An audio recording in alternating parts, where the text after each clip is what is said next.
Okay, there we go. This is probably my third take by now because the first one I ended up just wanting to cut, and this one, and the last one I just went like 3 minutes in without actually getting to the point. Anyways, I am Aaron Klein. These are all unscripted. These are all my personal thoughts. Today is I'm talking about the crux of my belief system, and that is integrity. I recently re-recorded my video on how culture moves through society, and I mentioned me crashing my Monte Carlo, and that's going to be coming up in this video. Yeah, this is like, I need to say this because it's going to prove a point. So to get started, I'm gonna say, and this is a statistic that comes up, roughly 5% of the population is narcissistic, and then another probably 10% of the population, I'd say another 1% of the population, or a small percentage of the population, is psychopathic or sociopathic. The difference between psychopaths and sociopaths is psychopaths are born and sociopaths are made. And I can get into that distinction a little bit later, but basically all three of these revolve around a lack of empathy. And I will just go ahead and explain where this is going. So to start out with, my father is a complete no, he's not a psychopath. He's a narcissist, and it's really easy to tell because I can easily manipulate him. I have a list of questions I know he will ask me in order to try to get me to talk. I know a list of things I can say to make him respond a certain way. And this is extremely textbook stuff. He wants to talk about money, cars, that kind of stuff. He is an electrical engineering technician. However, his first job, he weaseled his way into an electrical engineering position at Cummins. And he worked there for, I don't know, probably like 8 years. And he has imposter syndrome, like, clearly, but it's not imposter syndrome because he's actually just a narcissist that talked his way into a position he did not earn. He is extremely insecure. He has extreme responses to shame. I'm talking like, if I start asking him a question about something he did wrong, why'd you do this? After about 4 times, he's extremely irritable. The 5th time, he will insult me. The 6th time, he starts yelling. And after that, he might even get physical. Thankfully, I'm a much bigger guy than him. So if he tries to push me or something, I just push back, and there have been times where I've knocked him on his butt. And thankfully, the times I've knocked him on his butt, we were outside. But anyways, I have a lot of experience with people that lack empathy. My friends that I used to associate with, back when I was playing D&D with them, I knew them from high school. These people lacked empathy. I say that specifically, narcissists actually have some empathy. It's called cold empathy. And sometimes that's wavering. Whereas psychopaths just don't have empathy. And sociopaths don't, but you can tell they do, but it's a second thought. Because a lot of times sociopaths are pushed into their role by the place they live in. You often see it in criminals, and these are the kinds of criminals that come out changed because they realize, yeah, this was wrong. I didn't want to do this to begin with. I really don't want to do this anymore. I am paying my debt to society, and I'm getting out of this. I've met psychopaths. I'm gonna give not exact names because I don't want to call these people out. Let's see. I will give one of these are my friends from high school, so I'm not calling them out. If they ever see these videos and they recognize who they are, at least they'll see that, hey, I'm wrong. right? Otherwise, if they never see his videos or they don't recognize who they are, then that's just kind of standard. Let's go with Tobias and what's a good name for him? Daniel, sure. Completely opposite name there, but Tobias was I'll say he's a little heavier set, but he's probably about 6'2". I'm not going to give you his physical characteristics because you will know him. Like if you live in Columbus, you'll probably know who I'm talking about. His mother was a narcissist. She was just straight up a psychopath. She sold poison drugs to kids. Like she was one of the bigger drug dealers in Columbus. It's a surprise he turned out as good as he did, and that's saying a lot. Tobias was a narcissist. He had an inflated sense of ego. He was super confident. You could tell he'd get a little pissed off internally, not like just like if he was intentionally just like he'd brush it off because like that's what guys do. You just diss each other. But if there was a subtle personal attack, he'd get like if there was something passive aggressive intentionally or not, or he felt inadequate, you could tell he got a little pissed off. He turned out rather tame, but the issue is he had a lot more psychopathic tendencies about him. He wasn't a drug dealer like his mother because he saw how bad she turned out, but he was still an alcoholic. He still blamed a lot of his issues on the rest of the world. He was rather benign for a narcissist, and I'm thankful for that. Now, what I say, Joshua?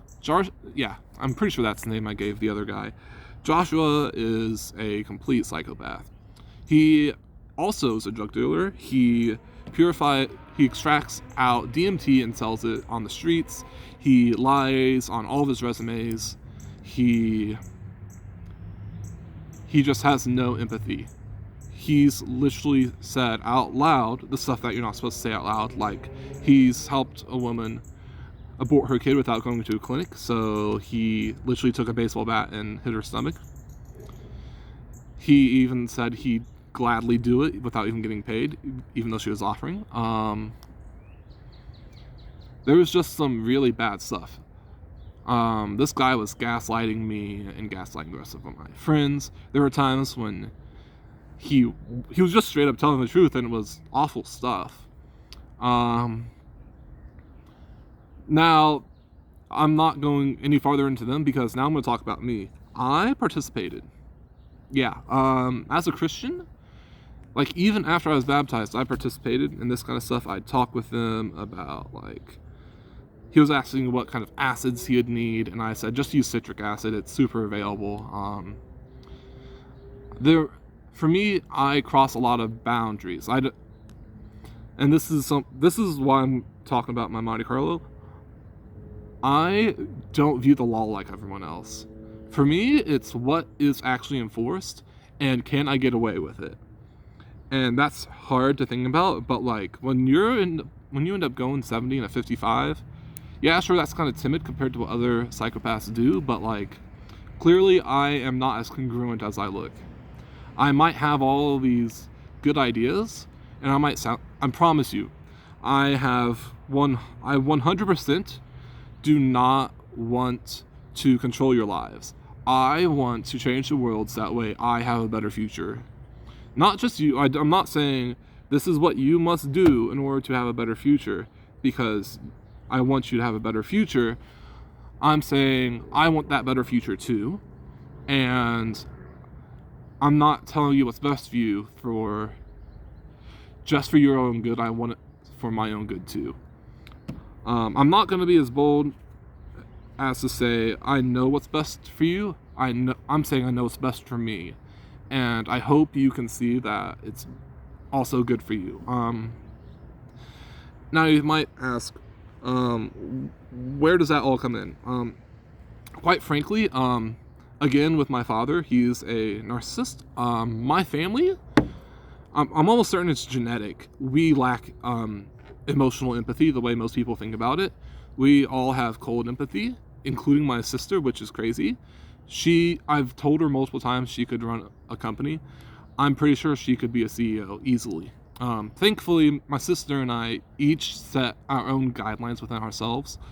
Mine are based more on Christianity. I think hers probably are more too, but she doesn't say that. She hasn't really bothered to think about religion yet. My brothers are just straight up monsters. My brother, Jared, I shouldn't name him, but if you know me, you'll know. You can probably ask around. My brother Jared is absolutely a narcissist. You tell him no within 3 times, and he's throwing a fit. Like, if you ever watch Richard Grandin, he's one of the biggest, he's one of the narcissistic experts in society. Like, there's probably like 10 people in the world that know narcissists that in depth. There are a specific subclass of narcissists that just stonewall people out, and it's a form of abuse, just refusing to accept that people are there. But anyways, one of Richard Grandin's tests is, if you ever want to know if someone's a narcissist, whenever they ask someone, just respond no and see how they react. And maybe if they push back once or twice, and that's some narcissistic tendencies. But if they start acting irrational and getting fidgety, or even just outright exploding, you know you're dealing with a narcissist. That sounds exactly like my brother, Jared. He stonewalls people as punishment. He just accepts they're not there, or he degrades them whenever they look better than him. It's really subtle, but he's not as malignant. He has a code because he doesn't want to get arrested. He doesn't break laws because it's not fitting for him. He can get by without breaking laws. That is what happens when you get someone who's really intelligent as a narcissist. They end up hurting other people to get what they want without actually breaking the law. Now we'll just talk about my other brother, James. He is another monster. He's a lot less narcissistic, but he's a complete psychopath. Like, if I tell him no, depending upon the day, it could just be, he could just get really mad. He'll hit me, he'll belittle me when I tell him no, or whatever. And then there are other days when because he has such control in the household, he will go on to our internet and just kick off my IP. He will cut power. He's controlling, he's manipulative, he's quite frankly, if he had the opportunity to do something huge and know he's not going to get caught, he's going to break the law. Like, seriously. I've easily in the past considered that he might end up in the drug cartels, and probably high up, because he has that little empathy. I don't have a problem with seeing him killing other people. Like, it's hard to not see that kind of stuff happening. And clearly this is very genetic. So this is where I'm going to start talking about, this is where I start bringing in my 2 science classes for today. I just gave you some very strong examples of terrible people. Now, those people are what our society has been pushing forward. And let's just start by saying, our society, no, I shouldn't even say that, humans in general, we evolved as a social species, right? Very cooperative to make sure we all survive. We were monogamous after we realized that polygamy just hurts the society, because when one man gets all the resources, all the other men just drop out, and the community fails.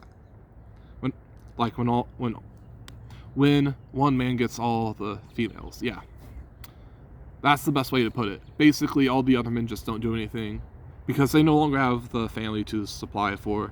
They no longer feel so they're getting anything out of the community. They just go out and hunt on their own and just feed themselves, and that's it. They can have a rabbit every couple of days along with whatever herbs they need, and that's it. And then everyone just starves, right? Because you can't feed a whole community with one person. So that's one huge reason why polygamy just doesn't work back then, and it's why it's about to stop working now.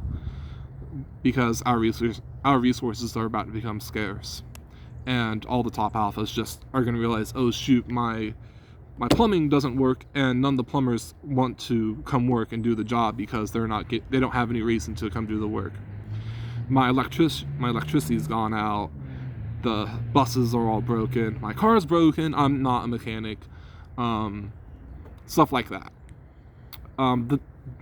That's first of all, that's the first thing that's going to start to happen once people realize that there's not a huge reason to be working hard. And this has been coming up. This is one of the issues with men my age, because all the women my age just started selecting for very narcissistic and very psychopathic guys. And I've said this before, the top 80% of women select for like the top 10% of men, and the bottom 20% of women are willing to look at the bottom 90% of men. That's just how it works right now in our society, because we have a systemic, pervasive, narcissistic influence in our culture. And how that works is how I explained it in my culture video, where basically our elites were selected for because they cut down everyone in their way, they broke all the rules, and they got to the top. We have a whole bunch of politicians and a whole bunch of very nasty businessmen ruling in the top 1% of our society, and they pushed their ideas to control us.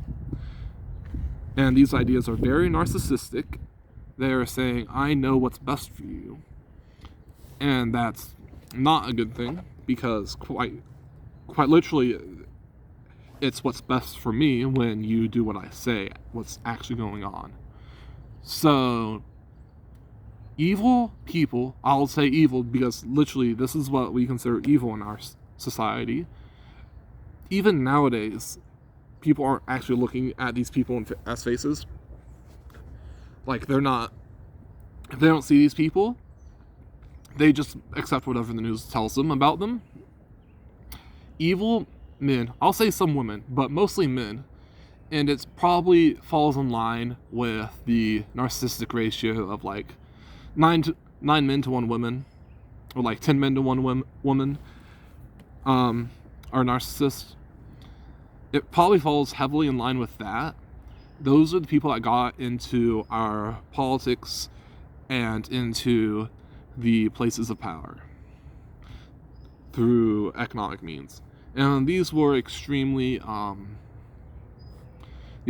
corrupt economic means. They evaded taxes. They used monopolistic power, or close to monopolistic power, to prevent anyone else from entering the market. And they just did terrible things to the people, well, to us, and then we weren't paying attention. But anyways, they got into power, and then they started pushing their ideas onto us. So now we are probably 2 or 3 generations in, and we have a pervasive narcissistic message being pushed at us. In case you're wondering, as I said earlier, narcissistic ideas are the exact opposite of what makes a society function. So the opposite of that is compassion, integrity, humility, all the stuff that Christianity kind of brings out. I'm not even saying Christianity period. I'm not saying Christianity entirely. I'm saying what religion usually brings out. And quite frankly, if you haven't figured it out, that cycle, that is what you know what, I'll put this a different way. Our government and our elites have put our country into a cult. They have trauma bonded the vast majority of our population, and we are in a cult. Our news anchors can now be considered our priests, and like, you can just say Biden is quite frankly equivalent to Jesus in the minds of our cult, and it's scary, and a lot of people wanted that. Anyways, it's not healthy, this cult that we live in. Our society has been crumbling, and now it is in the final stages of decay. If we don't... You see, here's the thing. For the next 4 years, and probably for the next, 20 years, we are going to be in a lot of trouble. We have to start working now and wait for our nation to go into turmoil for us to be able to set our standard. We need to start prepping now and get as many people prepped to set a standard, and then once our nation starts to crumble, we need to rise up and set the new standard for how we treat our citizens. And we have to do that very quickly, or else China's going to attack. I went off on a way different trail there than what my original video intended. But, so, yeah. I'll just say China will try to tear our throats out when we show weakness. And that's going to happen very soon, and they've been influencing us to do that for a while. So back to the main topic. Some of the reasons why integrity is so important is, one, it prevents... Oh, come on. Yeah, that's going to work out fine. Okay. One, it prevents us from... in a smaller community, when the vast majority of the people have integrity, it prevents the cycle. And I'm talking integrity as in, we not only do we know better, but first of all, we had to have seen that we can do this evil, and we know how this evil functions. And then once we see this evil, we know how it works, and we can catch it before it happens.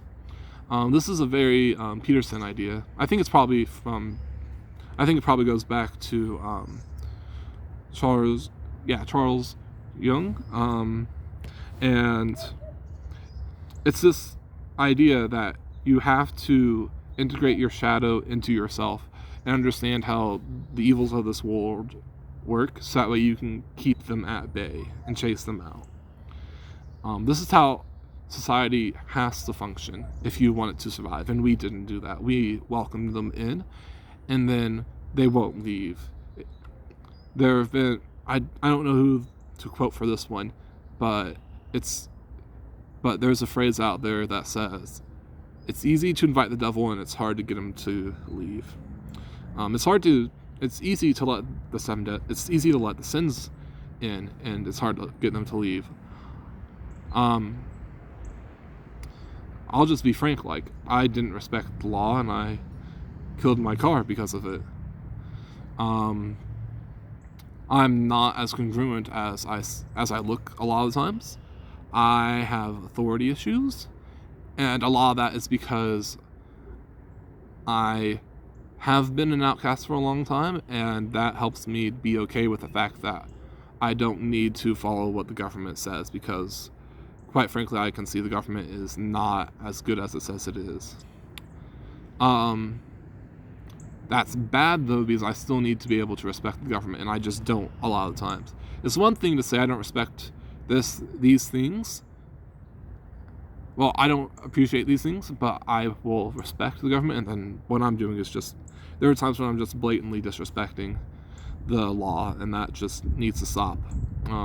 So yeah, I've said this before, I could have ended up a drug dealer in a different life if I didn't fix myself. Quite frankly, I had to raise myself because this is a very popular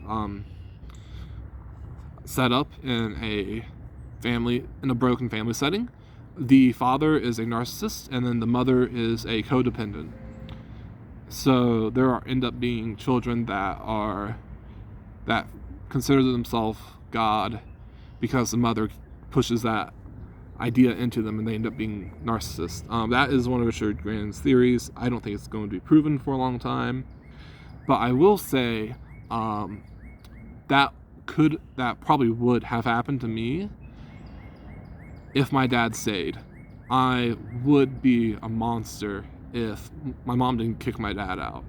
She wanted therapy. My dad is a narcissist and hadn't hit rock bottom. So like any other mental health issue, there's no way that was going to work. So my mom just kicked him out.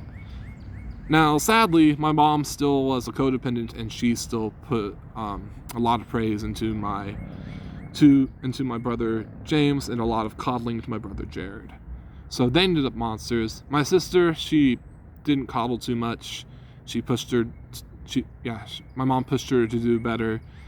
My sister ended up okay.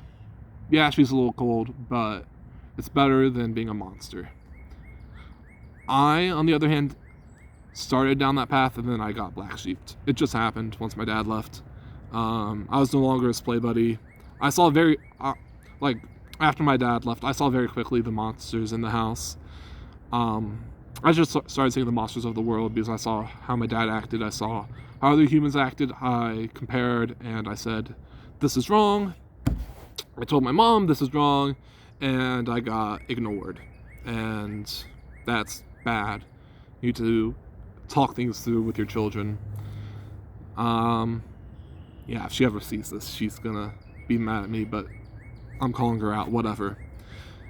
And quite frankly, it's really scary because codependents are the flip side of narcissists, where they completely cast aside their shadow. Again, Jung. Narcissists completely integrate their shadow and cast aside the light because they don't want light shined on them because they're still children inside. That is very correct. I know my father is a child inside. He expresses it enough that you know he's a child inside. Whereas the codependent is a damaged healer kind of thing, where they think they can fix someone because they have all these experiences and they think that they can change someone. It doesn't happen. The vast majority of narcissists just do not grow up. And I say that for psychopaths too. Psychopaths are adults still, but narcissists, you can tell they are children inside of adult bodies, throwing fits and are very uncomfortable. They often have a lot of anxiety. And it's because they know they are lying to a lot of people about a lot of things. And they are even lying to themselves because they have to protect their inner child self.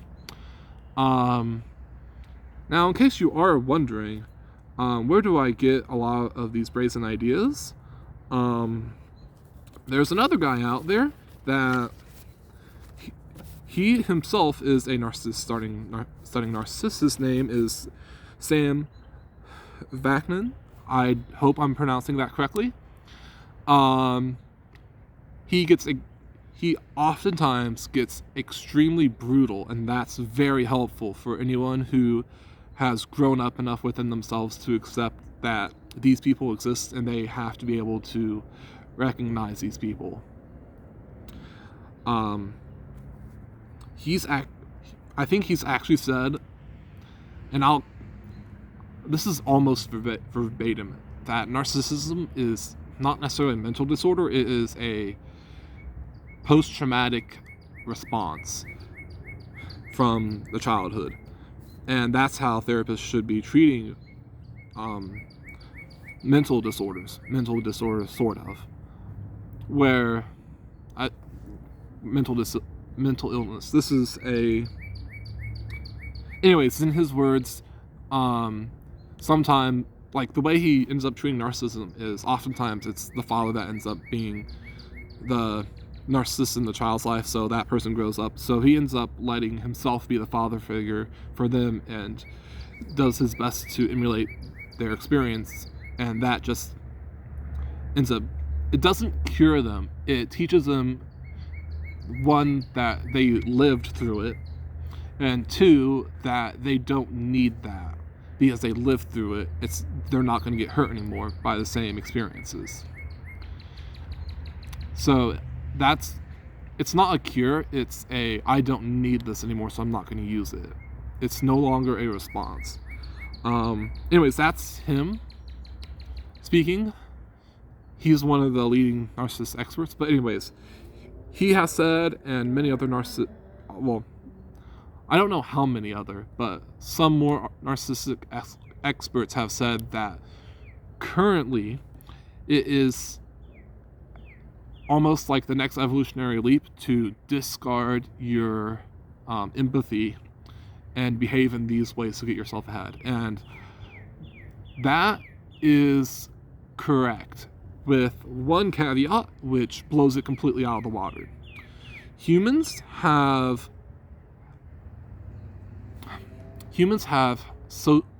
invested so much into socializing and so much into intelligence that we've created the structure called society. Shocker, right? I've been talking about this for the past two episodes. We evolved that structure, and we have been selecting within society for our evolution for the past who knows how many years. Our societies are collapsing because these patterns are destructive to society, and it is pervasive now into society. So the American society is collapsing big time, and these people have to be ousted and dealt with if we want to try to fix our society. And we have to let it die quite a bit now and let these people starve and rise up against them once their numbers are small enough. I'm saying peacefully rise up against them, disobey them, and take away their power through just mass disobedience, public disobedience. We have to change the way we are and what we see in people to fix society, and we cannot let this happen again. It's going to happen again, I know it, because in 3 or 4 generations we're just going to forget. This is what happened to the Jews because they forgot how God brought them out of Egypt into the promised land. People just, that was extremely quickly, but it goes to show that humans forget. So this is something that we have to upkeep. If we want to have a functioning society, we need to socially select for people of integrity and of humility and compassion. I'm not saying empathy. I have cold empathy, which is not really considered the empathy that most people think of.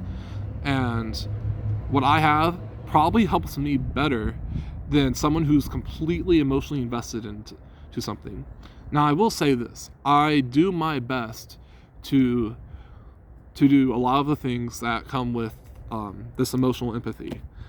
I do my best to try to physically comfort people. Quite frankly, I would have been emotionally empathic if I weren't so terribly treated when I was younger. Like, quite frankly, I was told, don't touch me, get away from me. I was ignored. Just a lot of stuff. Quite frankly, because of my disability, I was outcast. Like, literally in school, I know people were trying to bully me, and people were just outright abusing me. I'm saying abuse as in neglect, and as in neglect as in they just refused to accept I was there. They refused to interact with me because of my hand. I know that. I've grown up past it. It's a struggle to want to touch people. Quite personally, I have a fear of people don't want to touch me, so I'm not going to touch them. I wait till I find out it's socially acceptable by these people, whether they tell me or they hug other people or stuff like that. I make sure it's okay first. And I have to watch for social cues like that. It's hard, but I have a long road to grow into if I want to function in society. And I've had that issue since I was younger. Since since I was getting that narcissistic damage from back when I was a kid. Like, really. You just look at my siblings, they have none of that. My sister doesn't do hugs all that often. My brothers, don't ask them to interact with you. They just don't care. It's not that they are,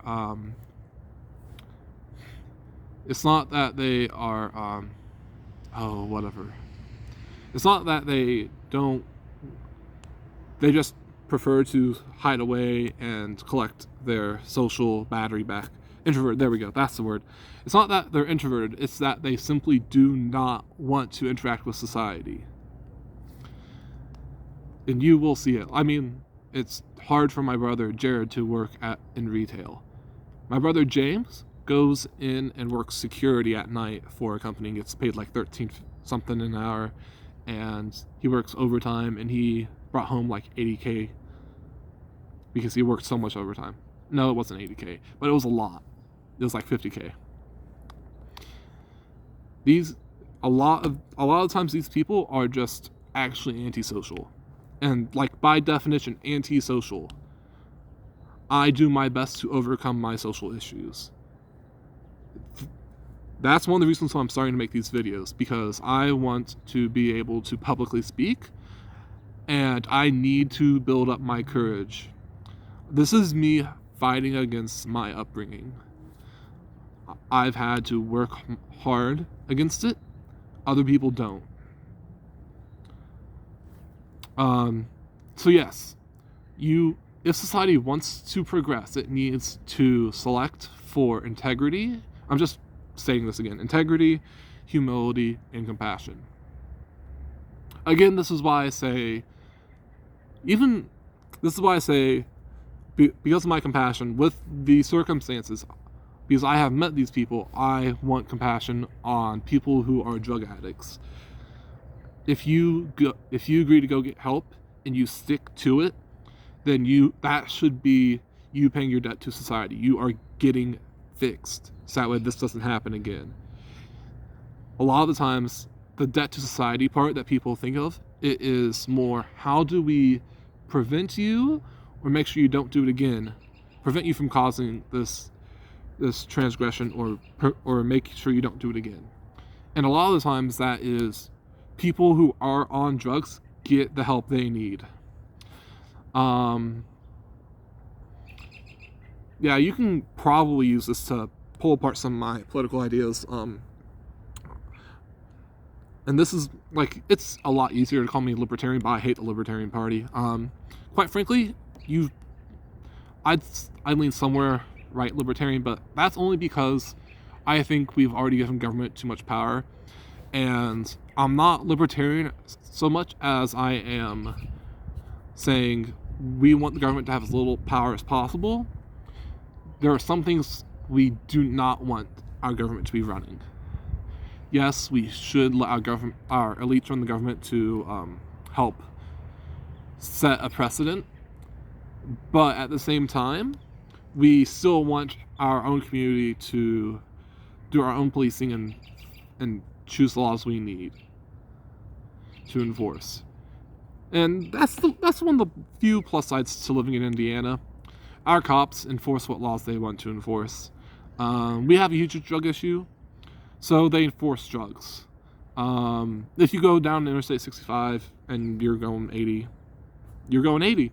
They won't really pull you over until you're going 85, 90. I've hit 90 once, and that was because I was falling asleep. I will never go 90 again. No. There was 2 times. The other time I had drunken an energy drink, and because it was later at night, so I wanted to stay up. And I didn't look, I was going 90. And that was in my Monte Carlo. I loved that Monte Carlo. Oh, I miss that Monte Carlo. Yeah, thank you for your time, guys. There's room to say you can show compassion to people, to the monsters in this world, but do not show sympathy or empathy for them, because they don't have it, and they are using a systematic response to a human system, and it's bad. They're using a robotic systematic response to a human system. Do not show them sympathy, just show them compassion. Say, you are wrong, you need to change, I hope you change. If you're going to change, great, I will help you. Until then, don't. And these people don't even want to change. I don't even think there's something wrong with them. I'm saying this is pervasive. I've said that this is in, not only is this in our government, but it's in our schools, it's in our teachers, and I'm not taking that back. Now, I will say there are some genuinely kind teachers, and some of them come off a little arrogant because they are subject experts. I will say that. One of my favorite professors in university was Dr. Robert Minto. He taught organic chemistry. A lot of people found him to be arrogant, when in reality he was just using the correct language to go with the subject, and he was doing his best to give adequate responses to questions that could come up on exams. I loved the man. I almost got to do a capstone under him. I asked him at the beginning of the semester, then I asked him at the end of the semester, and he had forgotten he had given away the positions already. I was mad, but I found someone better. Someone that was more aligned to with what I wanted to study. That's a plus side, at least. Yeah. Again, if you have feedback, feel free to give it. Again, I've said if it's emotional, this is why, really. Because if it's emotional, it's because it's been pushed into your emotional side by our elites. This kind of talk has been pushed into the emotional side of your brain by our elites. And I don't want to be arguing propaganda. I want to have civil discussions, even civil disagreements, with good people. That's the plan. I want to settle this out, and I greatly appreciate your feedback. So, yeah, thank you for your time. This is Aaron Klein signing off. Peace, guys.